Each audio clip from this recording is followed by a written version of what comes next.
আচ্ছা, আমি একখান জিনিস বুঝতাম চাই, সেটা হইতেছে মানুষের দিনে দিনে হইতেছে প্রমোশন হয়, ডেভেলপ হয়, মানুষ আস্তে আস্তে উপরের দিকে ওঠে। কিন্তু আমাদের যে পলিটিক্যাল সাকিব খান আছে, আসিফ মাহমুদ সজীব ভুইয়া, তার কেন দিনে দিনে ডিমোশন হইতেছে?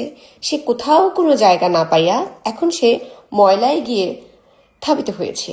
সে বলছে যে সে যদি সিটি কর্পোরেশন নির্বাচনে জয়ী হয় তাহলে বাংলাদেশের ঘরে ঘরে যত ময়লা আছে সে সমস্ত ময়লা চেটেপুটে পরিষ্কার করে দিবে।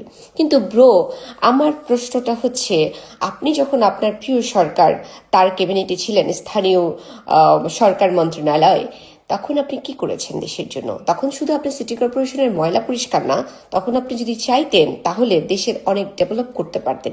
কিন্তু ব্রো, আপনি কি করেছেন?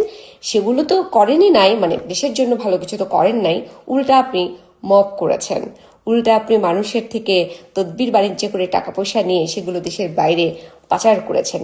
সেই টাকা পয়সার হিসাব দেওয়ার জন্য কি আপনি ময়লা দিয়ে ঢাকতে চান? মানে ময়লা দিয়ে আপনার পাচারকৃত টাকার অঙ্কটা কি ঢাকতে চান?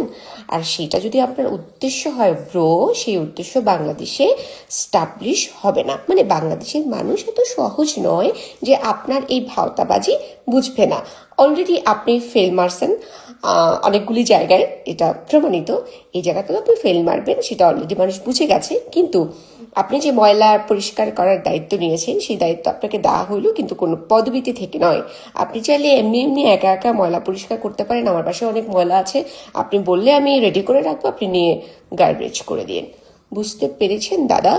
আপনার এই ভাওতাবাজি এই দেশে আর চলবে না।